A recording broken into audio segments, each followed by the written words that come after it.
Okay, let's get started. I want to welcome everybody to our February Solidarity Session. We've been doing this since March of 2024, and I appreciate everybody that's been coming on every month, and we've got some new faces tonight. And as we do with all of our Solidarity Sessions, we're going to start by letting everybody introduce themselves. We ask you to just state your name and the organization that you represent.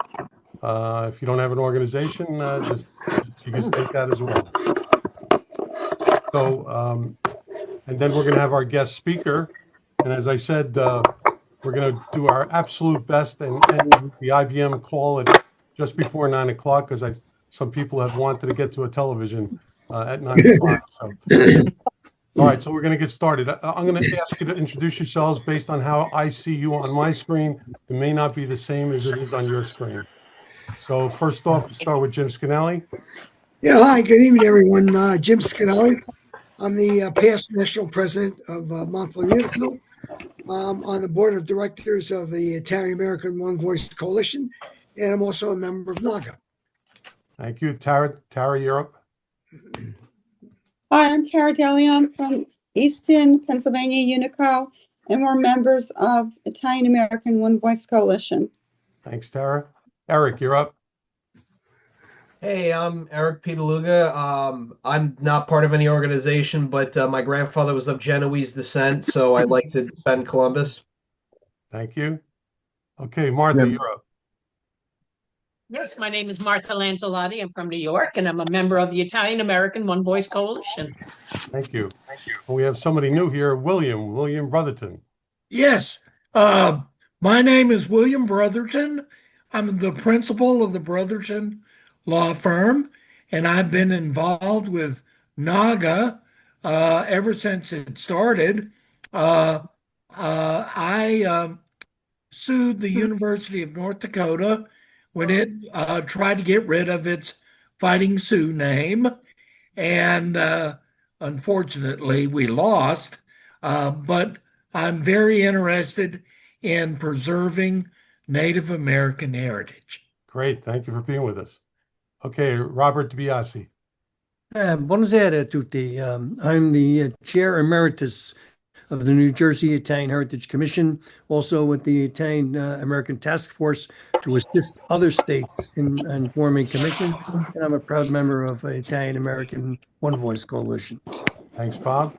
Jim Benassi. My name is Jim Benassi. I'm the president of the Italian American Association of Louisville, Kentucky. Thank you. Robert Frito.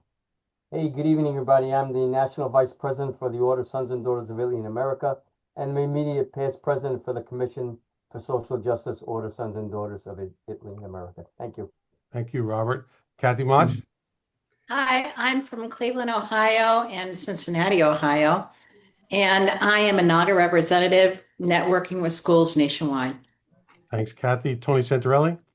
Tony Santorelli, second vice president, rather, of Italian American One Voice Coalition. Right. Jerry Carleo, you made it. You're muted. You're muted, Jerry. Jerry, you're muted. About that. I hope everyone's doing well. Jerry Carleo from the Colorado Italian American Foundation. Glad to see everybody. Hope everybody's well. Thanks, Jerry. Dr. Ann. Ann Walco, and I'm a board member for One Voice. Thank you. Vicky, you're up. Vicky Maragliata, past president, Monmouth County Sons and Daughters of Italy, and also a member of One Voice Coalition. Thank you. Panfilo, welcome back. Ciao, Bill. I'm Panfilo DiCenzo. I'm a member of the Native American Outreach Organization for the Church of Jesus Christ, and I'm happy to be here with all you paisans. Thank you. Miriam? Miriam Restrepo with Greater Westfield Unico. Thank you. Joe Monteccholo. Joe Monteccholo. I'm the executive board of the Lieutenant Detective Joseph Petrosino Association in America. Great, Joe. Raphael. Rafael Ortiz, author of Christopher Columbus the Hero. And several other books about Columbus. Thanks, Raphael. Frank Lorenzo. Hi, everybody. It's Frank Lorenzo, Vice President of the Italian American One Voice Coalition. Great to be here again. Great. Stephen Ravel. We haven't seen you in a while, Steve. Haven't seen you in a while either, Andre. I'm Steve Ravel. I'm a member and past president of Belleville, New Jersey, Unico. Right. Josephine? Ciao a tutti, Josephine Maietta, president of AIE, Association of Italian American Educators, producer and host WR2 Hofstra Radio University, and member of One Voice Coalition. Thank you. Cheryl, you're up. Hi, I'm Cheryl Laredo Stratton. I'm president of Voices of Iron County Education in Cedar City, Utah. Very good. Rich Esposito. Hi, everyone. I'm Rich Esposito from Greater Westfield, Unico. Thank you. Tony Andrioli. Good evening, everybody. Tony Andrioli. I'm president of the Unico DMV chapter. Thank you. And let's see, we've got Becky, you're up. Hi, Becky Clayton Anderson, president of the Native American Guardians Association. Great. And Bob Tart, you're up. Bob, you're muted. Okay. Give him another second. All right, Bob, we'll come back to you. Did I miss anybody? I know I missed our person is going to be doing an introduction, our guest speaker, but is there anybody else here that's not our guest speaker? No? Okay, now I'm going to introduce, although she's not on camera, I'm going to introduce Eunice Davidson, who's been with us since the very beginning and started with our first meeting back in Scranton, Pennsylvania, back in February of 2024 that kicked this all off, the co-founder and past president of NAGA. Go ahead, Eunice.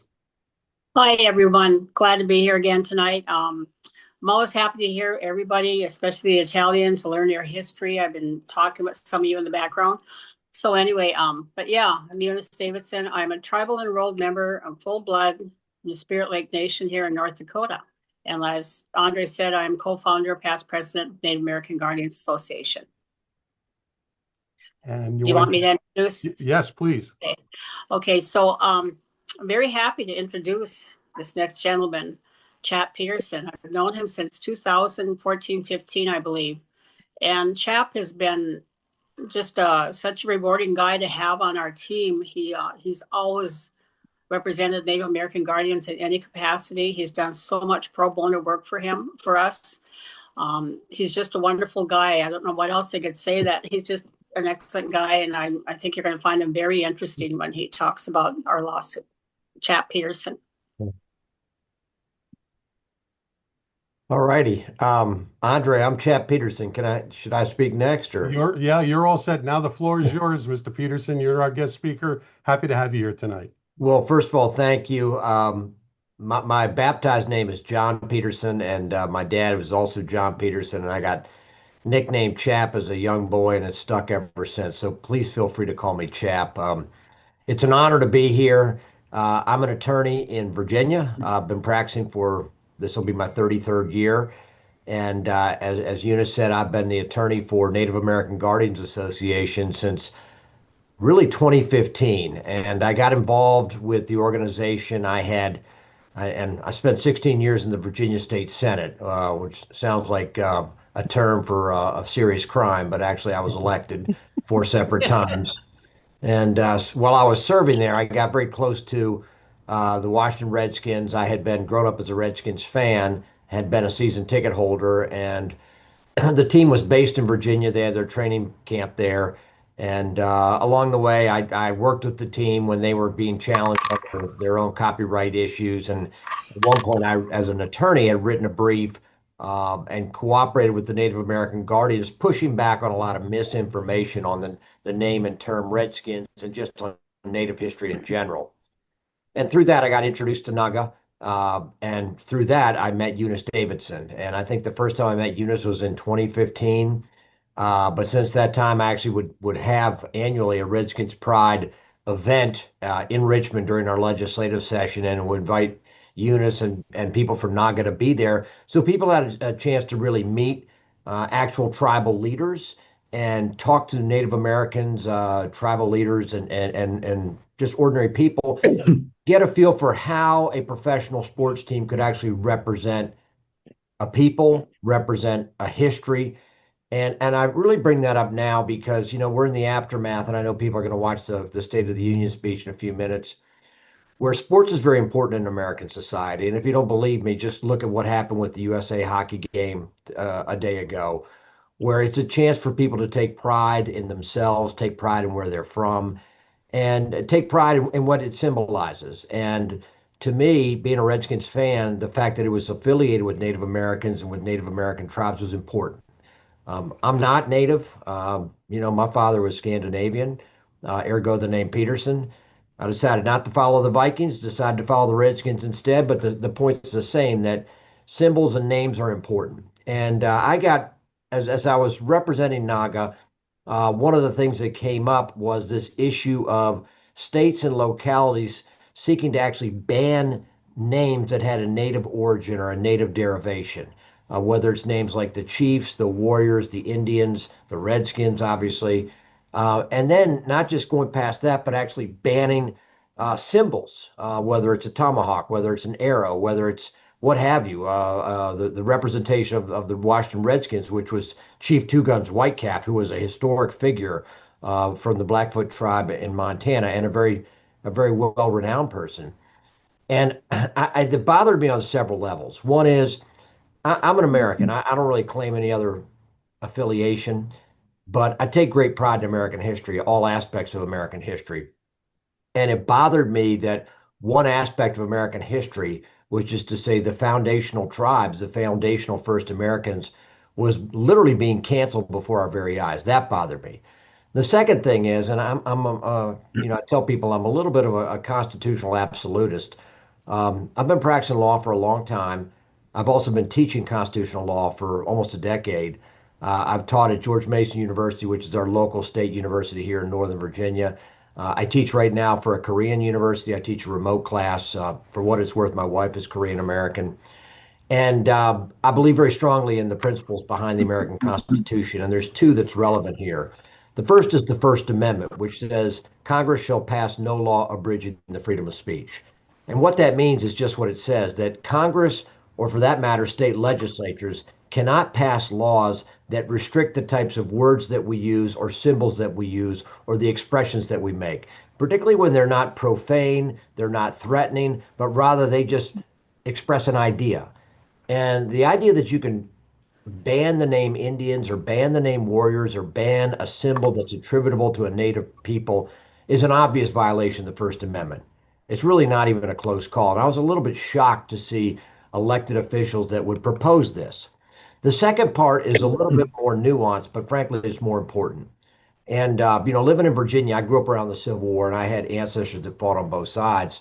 And in the aftermath of the Civil War, the United States passed the 14th Amendment. And the 14th Amendment is probably the most, next to the First Amendment, the most important document in our nation's history. Because one of the things it says is no person can be discriminated against based on their race or national heritage. And that applies, by the way, to American Indians. And this concept that you could ban native names, native images, native logos, but not do the same for other groups of people, whether it's the Fighting Irish, whether it's the Patriots, whether it's the Yankees, or in the case of my father's people, the Vikings, that all of those people can be represented by some type of logo and some types of sports symbol, but Native Americans are somehow to be put in a corner and their logos cannot be used. That's a violation of the 14th Amendment because you're creating what's called a racial classification. And the Supreme Court, especially in the last few years, has been very strict on saying when you create a racial classification, that's almost inevitably going to be struck down. And there's no concept anymore in American constitutional law of good discrimination that, well, we're discriminating against these symbols because we want to protect Native Americans. One of the things I've learned from traveling around the United States, and I've been to the Navajo Reservation, Eunice, I haven't come to see you yet, but I'm coming real soon, is talking to people is that they don't need to be protected, okay? They don't need to be protected. They're Americans, they're proud Americans, and this idea that somehow words need to be banned or books need to be banned or symbols need to be banned in order to protect their feelings is just, it's trash. So about a decade ago, I first wrote a letter. There was a bill in Michigan which was proposing to ban all Native American sports names, Warriors, Indians, Redskins, again, the whole litany.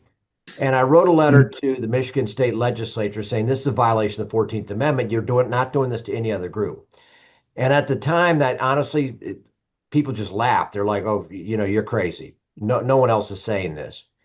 Well, come forward now into 2025, and we have filed this lawsuit against the state of New York, which seeks to ban, in a specific case, the name Chiefs, which, by the way, the word chief is ubiquitous in American society. Chief of staff, the chief, the chief, if you've been in the military, of course, everybody is referred to as chief at some point. The Kansas City Chiefs, one of the most popular football teams of our generation. And they want to ban the name Chiefs because it's, quote, offensive. And we stepped in and we filed suit. First of all, we reached an agreement with the school district that had the name Chiefs saying, we want you to keep this name, but not just do we want you to keep this name, we want to use this as a platform for learning. We actually want to incorporate, and when I say we, I'm talking about NAGA, Native American Guardians Association. We want to step in with a educational program to actually talk about the native tribes, whether they're native to New York or native to the Eastern Woodlands. We want to talk about the contributions of Native Americans to American culture. So we don't want to be banned. We want to use this as a learning opportunity. We want you to be proud of the name Chiefs. And so we entered that agreement, and then we joined the school district in a lawsuit against the state of New York saying that their laws banning the name Chiefs, banning the name Thunderbirds. I mean, crazy. Banning any type of symbol, whether it's an arrow, whether it's anything that sort of draws any attention to a Native American background or ancestry, that was discriminatory. It was a violation of the 14th Amendment, a violation of the First Amendment, and a violation of a host of other laws and statutes, but those ones specifically. Shockingly, and you can hear the sarcasm in my voice, our lawsuit was defeated in district court. The judge who actually defeated it, who dismissed the case, and by the way, y'all can throw stones at me. I was an elected Democrat, so I can talk about Democrats here. Probably the only one. It's good. I was an old school blue dog Democrat, but the bottom line was the judge, who was appointed by Biden, wrote a very long opinion in which he basically conceded that the way that they banned the word Chiefs, that law created a racial classification that was subject to strict scrutiny, which is exactly what the Supreme Court was talking about. Then he turned around and said our group did not have standing to enforce the law. In other words, we couldn't challenge the law because we didn't have standing, even though we have board members who are taxpayers in New York. So their tax dollar is going to support this school system, and yet they can't be celebrated. Their heritage can't be celebrated. So that to me was highly illogical. But I didn't spend a lifetime in law and politics to take no for an answer. We filed an appeal. We are going to be up in front of the Second Circuit, which is that circuit which represents New York, New Jersey. We're filing our brief on March 2nd. I have been in discussions with the Trump administration.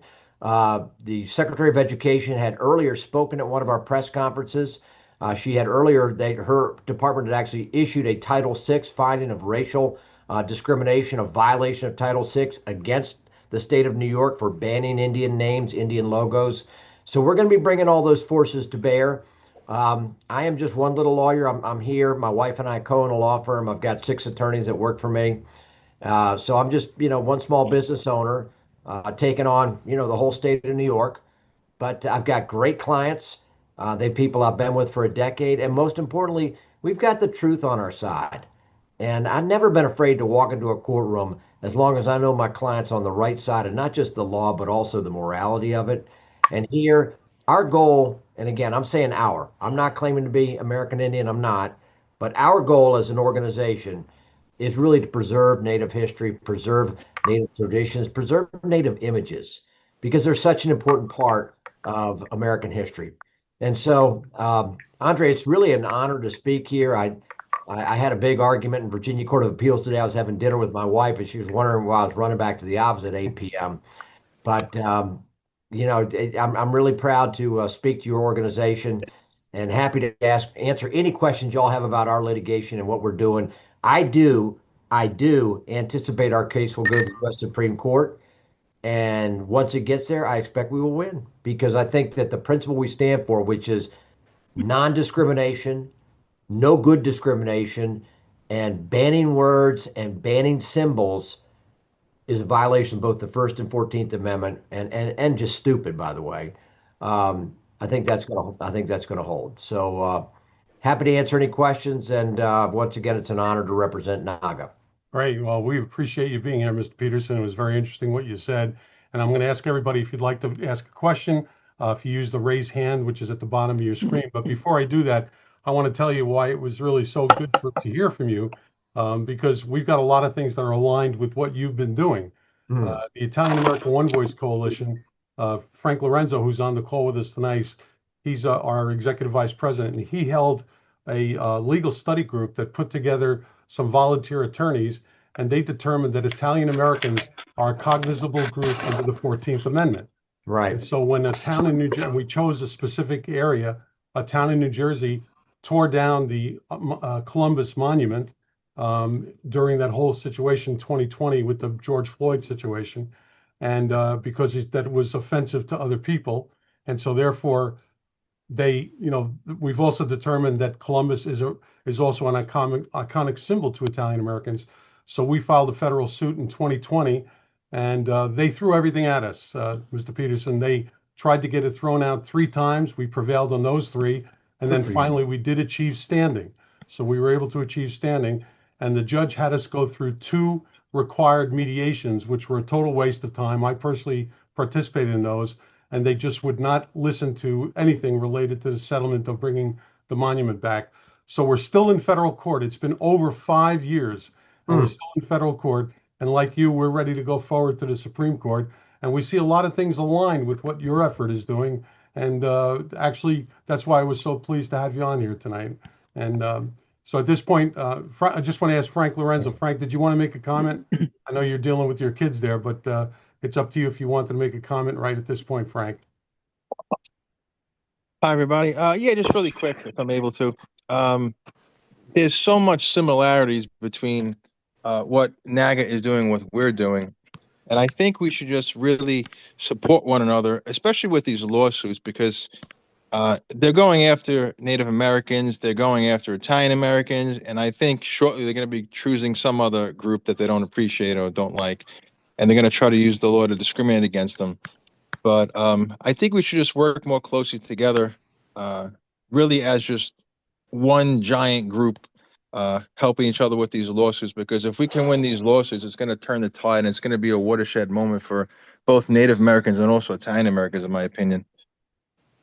Okay, thanks. Well, I appreciate that. And one of the things I've found is that the legal system in America has been a way that people have achieved social change. I mean, just look, my mom grew up in the segregated South, so did my dad. And that changed because of lawsuits, okay? And I'm not trying to compare us to that. What I'm saying is, when you have a situation of injustice, where you have a situation where society is putting people down, the legal system is oftentimes much more effective than the political system. Well, and Mr. Petersen, just like Frank said, if there's anything we can do as Italian Americans to support what you're doing and support the suit that you're in, certainly let's find that way to work together. Well, if you have an attorney, I'm happy to talk if they want to do an amicus brief. Yeah, actually, I didn't want to bring it up, but Frank Lorenzo and I have been discussing that. And we did want to talk to you about that. We think that might be very beneficial. Put them in touch with me. Absolutely, sure. Yeah, we have a constitutional attorney that's been working with us from the beginning as well. Right. Okay, Martha, your hand is up. Yes, thank you very much. Very, very interesting discussion. I'm an Italian American, so I my whole life has been combating discrimination and the usual comments about Italians.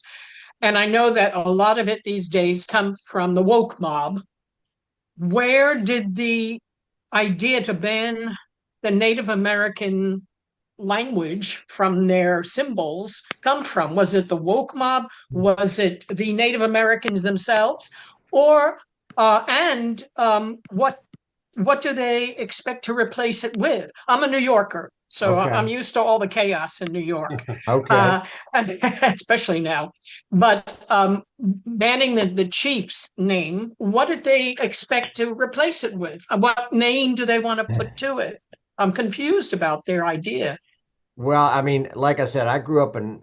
I like to say that I love my wife, but really, I love the Washington Redskins more.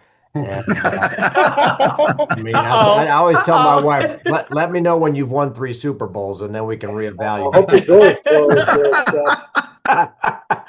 But what did they replace the Washington Redskins with? I mean, they replaced it with the Commanders, some generic name, and I had been a season ticket holder for 22 years, literally life, and I had gotten to know several players on the team. It was awful, and it caused me to abandon ship with the team, which was sad. It wasn't something I was happy about. You asked about where does this come from? I hate to pin it on one person, but I'm going to do that. And I think it really started with George Soros. And I'll say why. I agree. In 2013, there was a study that was done by a Soros funded organization that basically looked at sort of native nicknames and symbols and said that this was having a negative psychological effect on Native Americans, particularly youth. And I've never read it, but the people that have commented on the sort of the science that went into that basically said it was junk science. But that was kind of the first time that somebody had really attacked this idea of Native American symbols or words being a negative. I mean, when I grew up and the Redskins won the Super Bowl, in a lot of ways it's considered, oh my gosh, this is great. We're celebrating the first Americans and they're taking on the Cowboys and beat the Cowboys down. And isn't this great? And this idea that somehow that would be a negative, it really didn't start till honestly that sort of that first study which came out, I think it was 2012 or 2013, that was funded by Soros. And then after that, there really was a sea change. And I saw it in my hometown with the Washington Post, where all the sports journalists kind of jumped on that bandwagon and nobody pushed back. Nobody was saying, oh, hold on a second. Why is it that 90% of Native Americans have no problem with the word Redskins, and yet a bunch of left wing journalists at the Washington Post think it's the most important thing in the world? Why is that? Why is it that I go to the Navajo reservation to see my friends who are NAGA representatives, and their high school sports team is called the Redskins? Are these people stupid? No, that's what they think of. That's how that. I mean, that was them describing their sports team. That's what they want to be described. And I'm not saying everybody says the same or thinks the same, but let's at least step back and evaluate, and not let a bunch of opinion leaders who are, for lack of a better term, sort of East Coast liberal white people decide how people are going to get defined. So that to me, Martha, is where it started from, and I felt like ever since, and I will tell you right now, I'll let you in on a conversation. I got to know the Redskins pretty well. I was a state senator for 16 years. I was pretty high up in the caucus. And I was a big Redskins fan, and Bruce Allen, who was the president of the team, was a client of mine. And I remember at one point I said, y'all should bring in one of the native tribes, which have assets, which have a pension fund, bring them in as a limited partner of the team. Let them have a piece of the team. That way, every time you sell a jersey, you're benefiting that tribe or you're benefiting that cause.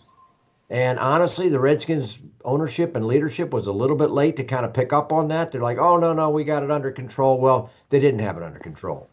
And they're just, this type of thing, it just sort of grows and grows and festers. And I know I've talked too much, but the bottom line is I do think it started with that Soros study. Okay, we have some people with their hands up. We're going to have Tony Andreoli, and then after that, Kathy Much. Go ahead, Tony. Thanks, Andre. And Chap, thanks for the presentation. Like yourself, I'm a First Amendment absolutist, and I cherish our Constitution.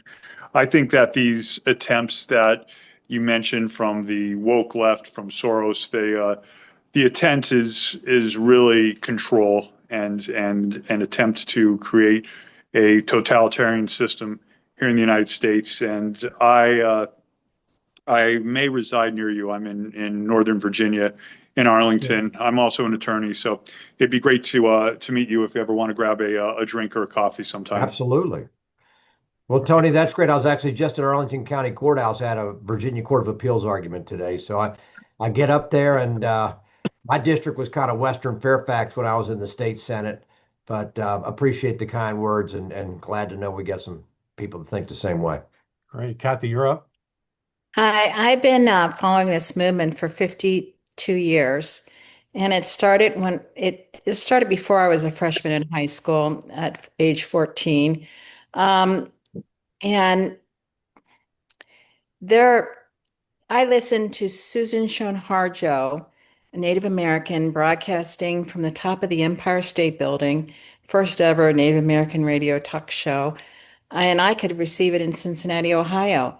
And it was all hate. She hated white people. And it was my first experience with racism. So I know this whole movement is about racism.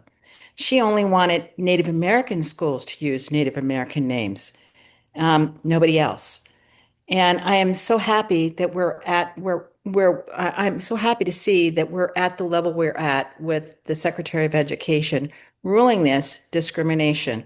When I first met Eunice in 2018, I thanked her. I was so happy. I was just waiting for Native Americans to step in and to stop this attack on their culture. So I know a lot about this movement, and I'm just thrilled.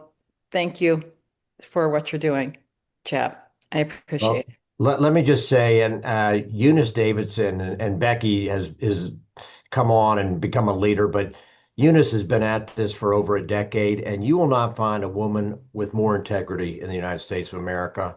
I agree. I cannot say enough good things about her. Let me talk conversely about Susan Harjo. You know, in 2016, my daughter and I went down to the Navajo reservation, and we joined a caravan of about, I'm going to say, 1,000 people that drove down to Phoenix, which is a long drive, to see the Redskins play the Cardinals.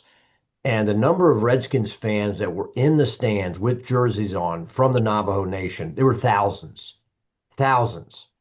And we had had a party the night before. And if you know anything about the Redskins, Chris Cooley was there. He was a Redskins legend, tight end. And people were surrounding him to get photographs. And it was all Native American fans, predominantly Navajo. And there were a couple protesters out in the parking lot, and it was almost, I felt badly for them. I mean, they were outnumbered literally 2 to 1,000. And of course, the media was all taking pictures of them. They weren't taking pictures of all the people that were in having a beer with Chris Cooley wearing Redskins jerseys. They all were on reservation. I mean, why was their voice not accorded any importance? But to get back to Eunice, she has been a leader. Of course, she could talk about the Fighting Sioux issue, which is a whole nother issue. But if it weren't for Eunice and Becky and people like that, we just wouldn't be here. Thanks. Vicky, you have your hand up? Yeah, I'm sorry, my little yellow hand doesn't work. Okay, no problem. I saw you. Nor does the text. I wanted to thank Mr. Petersen and for his efforts and his talk tonight. But I appreciated the history with George Soros. But do you not think that the current leadership, Roger Goodell, is just as bad with his decisions? I'm just curious because everything he does to me like leans that way. And I think, really the NFL would be so much better without him. And I don't know why the owners listen to him and keep him in there. Out of all the major sports league top guys, he's the only one that's always in these embroiled in these controversies, whether it's Bad Bunny or Colin Kaepernick. You know what I'm saying? And I think he too is a big part of this. So I don't know how you overcome that with a private organization. And I was just wondering, what your thoughts were. Sure. Believe it or not, Goodell never pressured the Redskins to change their name, and he certainly never pressured the Chiefs. That pressure actually came from Federal Express, which had a minority share in the team during 2020 after the whole, George Floyd thing and all the protests.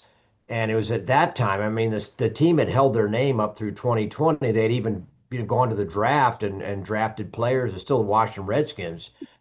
It was the Federal Express that their CEO, who was on the Redskins board, basically put pressure on the team to change the name. And then for a year, of course, they had no name because nobody knew what to do.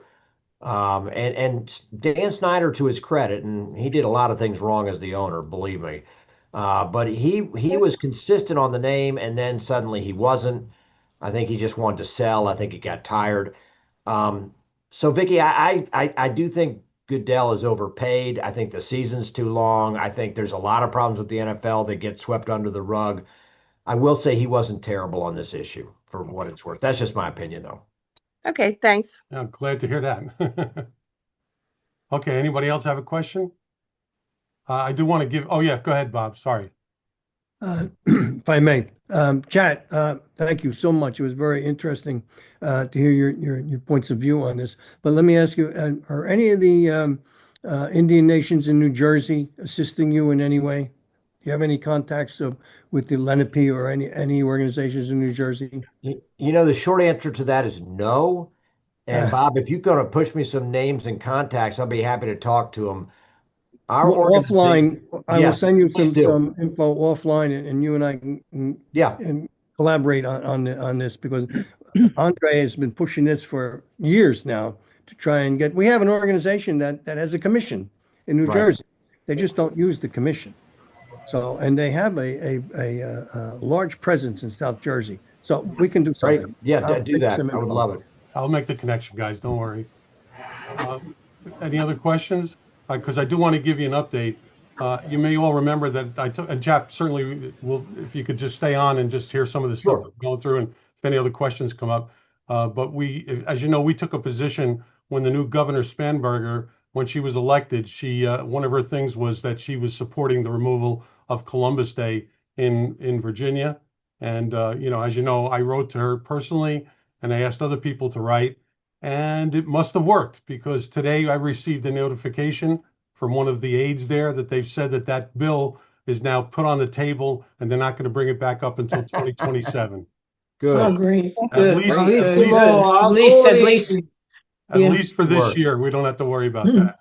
Good Yeah. work. And the second thing was just today, if in case you didn't see it, I was on Fox 5 in Washington, D.C., where it's now been confirmed that the replica of the statue that was the Columbus statue that was destroyed and thrown into the harbor in Baltimore in 2020 during the George Floyd situation, that has been resurrected, it's been repaired, and now it is going to be placed on the south lawn of the White House in a very prominent and honorable love it. location. Fantastic. Fantastic. Yeah, I was interviewed on the live zone and made the announcement, and Guy Lambert, the host, was very pleased to hear that. I've been on that show a couple of times, and at least this time I'm not complaining about something. I was happy about something. So, Fantastic. okay. Any other questions for a Chap? No? Okay. Becky, are you still on there, Becky? Yep, I'm here. Okay, Becky. Yeah. So go ahead, Becky. As our new president of NAGA, I wanted to give you an opportunity to address everybody. Okay, well, thank you very much. It's hard to follow Chap Petersen. I'm going to tell you that right now. I every time I listen to him talk, like I'm ready to go run through a wall for NAGA. So, thank you, Chap, for everything that you do. NAGA you're just so dear to us, and also, you know, to even be mentioned in the same breath as Uni, like, she's something else. We all know that.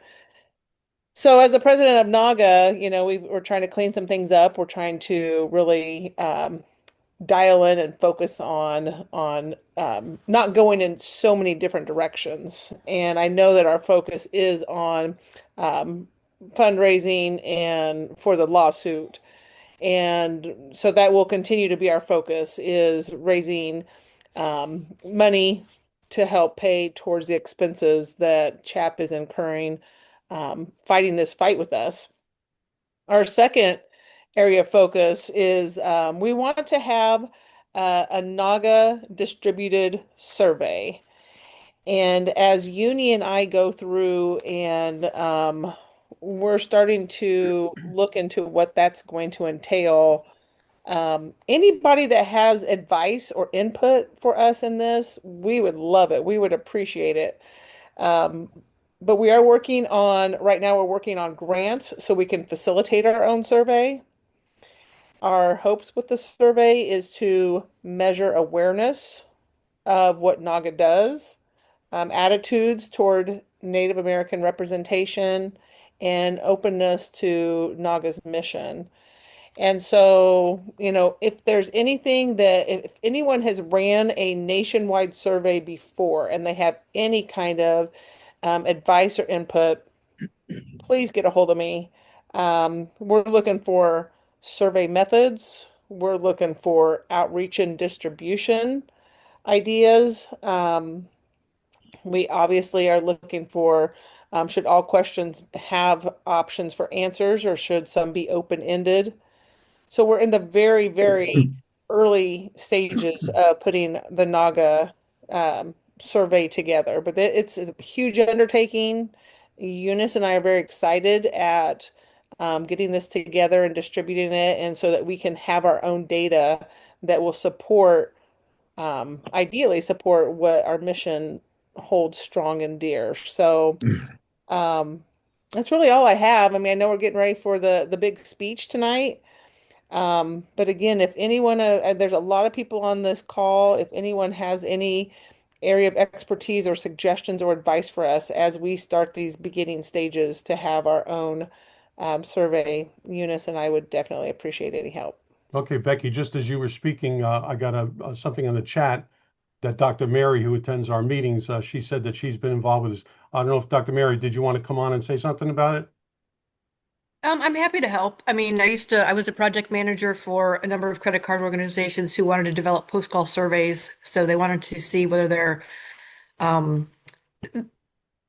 was there to develop the efficiency, and then the data around what they received was accurate, and then create solid information to create a go-forward path operationally. Well, that sounds wonderful, Mary. If I could have, you know, have them put you and I in touch, Sure. you know, Sure, I'll that take would care be of that, perfect. Becky. That would be Absolutely. great. Thank you so Sure. much. Sure, no Happy to problem. help. Thank you, Becky. Yeah, you're welcome, Uni. Uni and I will take any help we can get, won't we? Absolutely. Okay, do anybody else have any questions or comments? Anything else to bring up? Go ahead, Eric. Sorry, go ahead. All right, so another thing that I'm not sure if it's George Soros specifically or the left, but a narrative they've been promoting, and I've brought this to the attention of the Italian American One Voice Coalition's Facebook channel, is that they're saying Columbus is really a Spanish Jew and things like that. But for example, if a book that I showed Andre, Genoa's Freedom, Entrepreneurship, Republicanism, and the Spanish Atlantic, the roots of Genoa, Columbus being from Genoa and Genoa being intermingled in the Spanish exploration system is something that's well documented, and they take advantage of the fact that that Italian Americans come from Italy to the United States, and that Hispanic Americans come from the South and primarily are just Spanish, to confuse people and promote this agenda to try to take away the iconicness of the first Italian American, Christopher Columbus, when, for example, my grandfather was born in Pinar del Rio, Mantua, Cuba, and I have an Italian surname, so there are some Italians in Latin America, and I just think it's that it's not culture. I'm sure you guys understand what I'm saying, like cultural appropriation and things like that, about how people get fixated on things. Yeah, well, that's obviously they're trying to detract everything from Columbus. They're saying that he wasn't the person that they said and so forth. And we had Rafael Ortiz on, who he went to the primary sources and he really debunked all of these falsehoods that they put out about Columbus, wrote 4 books about it. And you got to remember that Rafael himself is a person of indigenous heritage.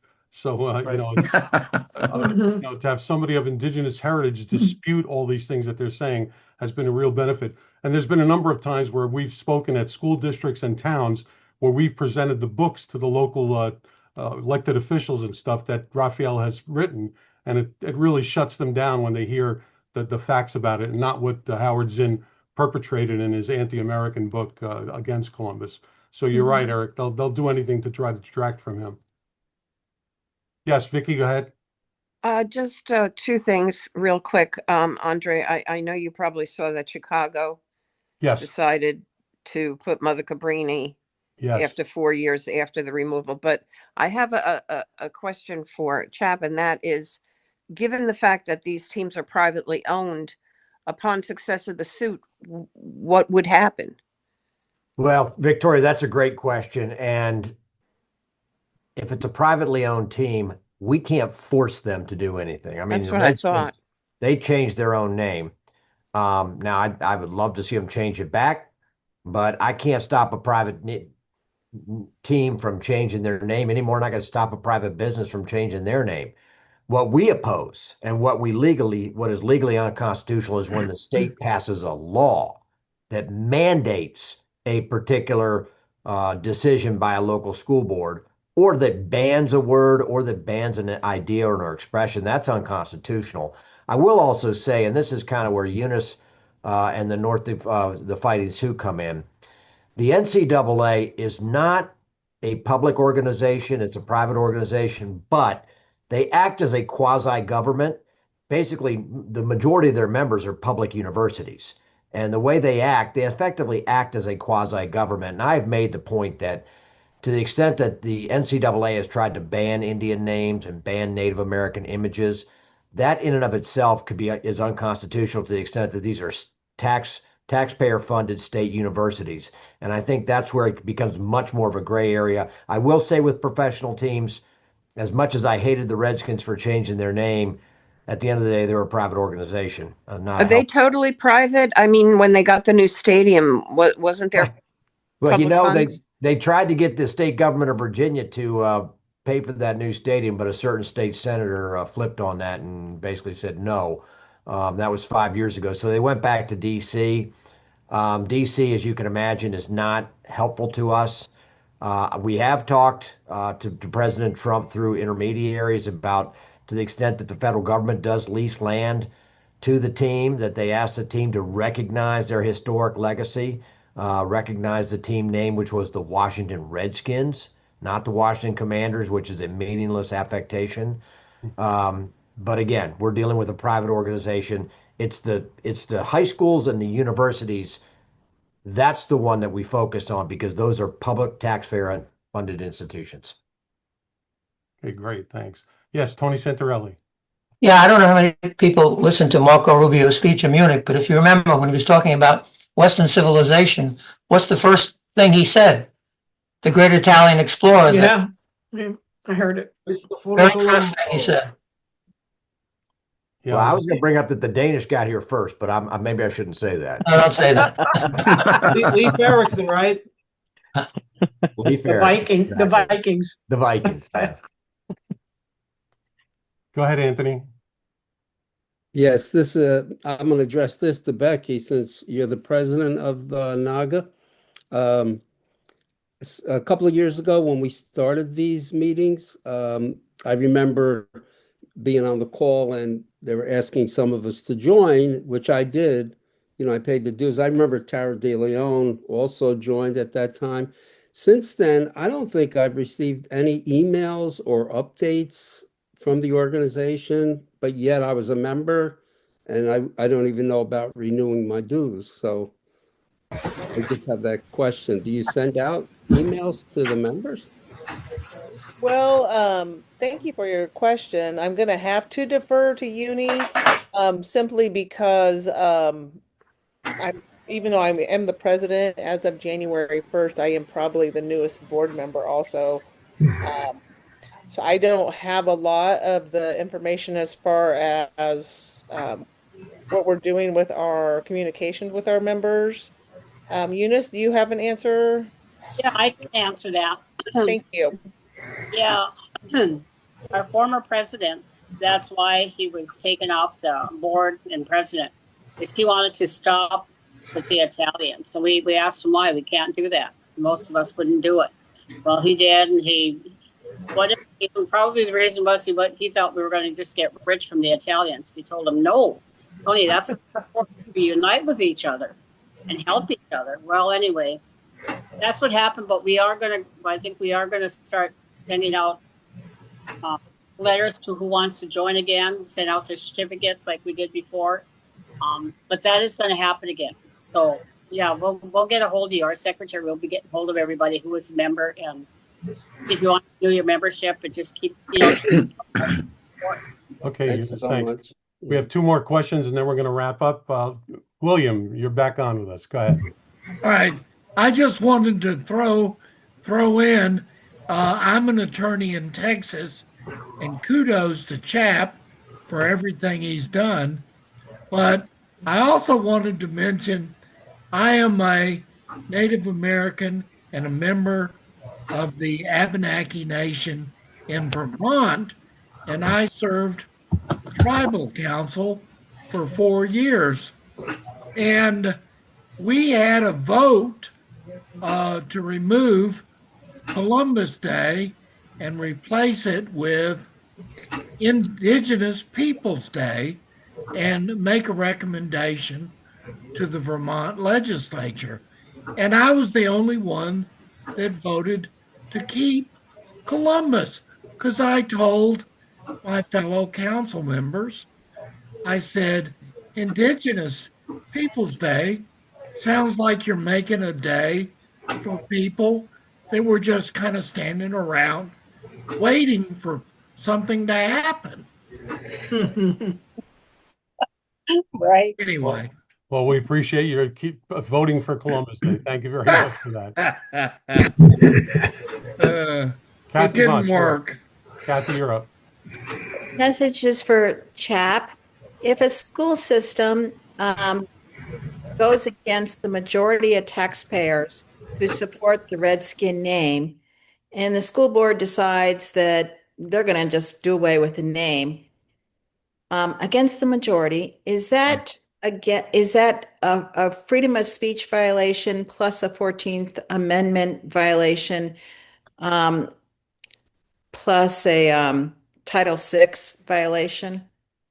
The short answer is likely no, because let's face it, if it's an elected school board, the next election you can get rid of them.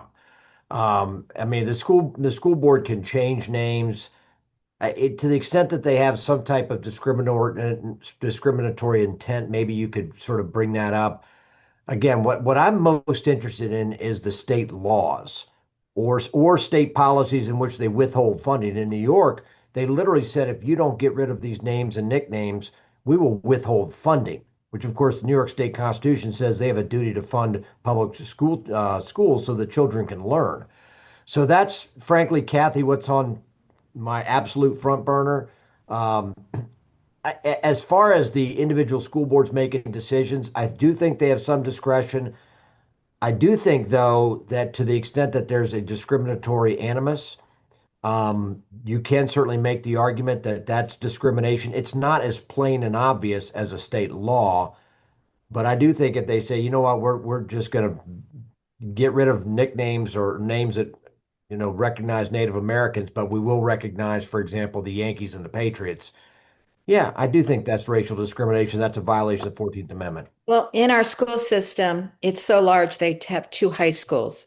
The other high school is the Spartans, and the middle school is the Trojans. So if you have two high schools in the school system, one was Redskins, the other one is the Trojans. They kept the Trojans, but got rid of the Redskins. Yeah, I mean, I think you could certainly make an argument. As I said, it's not as obvious an argument as when you have a state law. But I think, first of all, the voters can always replace the school board, number one. But number two, I think if they have adopted a policy that we're going to get rid of all these names just based on the fact that they represent Native Americans, that is a violation of the 14th Amendment. If they don't like the name because the team has lost 50 games in a row and they think they need to change it up, okay, maybe that's different. But again, if it's a discriminatory motive, that's a violation of the 14th Amendment. Yeah, they thought it was racist and discriminatory to be Redskins. Which is false. That's right, not of true. course. Yeah. All right. As I promised a number of people, we're going to wrap this meeting up so people can get to their TV sets. Mr. Petersen, want to thank you very, very much for being a guest speaker on tonight's call. It was very interesting. We appreciate everything that you're doing for NAGA, and we look forward to possibly that bridge between the two organizations. We're doing these meetings for unity and to fight division, and that's why we're here tonight. So thank you very much. And thank you, everyone. Thank you. Thank you. Thank you all. Thank Thank you. you, And Chap. thank you, Thank you, Andre. Bye-bye, Andre. everyone. Thank you And all. ciao, ciao, tutti. Ciao, Thank ciao. See you you. next month. Ciao. See you next month. Ciao. Good night. Thank you, Andre. Hi.